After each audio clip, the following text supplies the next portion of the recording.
This is the Lone Crater YouTube. We hope this video helps. You start by prepping the panel because adhesion depends on a spotless surface. Once cleaned with 70% isopropyl or soap, measure and cut the film 1-2 cm over size so you can align precisely. Now spray generous slip solution.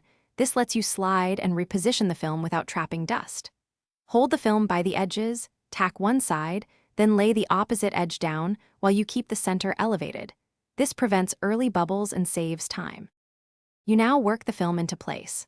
Once tacked, align using your marks and start squeegeeing from the center outward in overlapping strokes at about 45 degrees. This pushes fluid and air out efficiently. Make gradual passes with a heat source set around 60-80 degrees C to soften the film for curves, and gently stretch only where needed to avoid distortion. Keep checking alignment and re-wet as necessary, so the film remains movable until you finish by trimming excess film with a fresh blade, cutting slowly along the edge to avoid paint damage.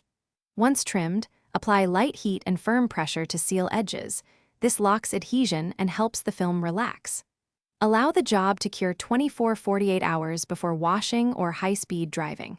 If you spot stubborn bubbles, puncture them with a fine needle, squeeze out trapped fluid, then press flat. This resolves most small defects without redoing the whole panel. Thanks for watching. Consider subscribing if we helped you.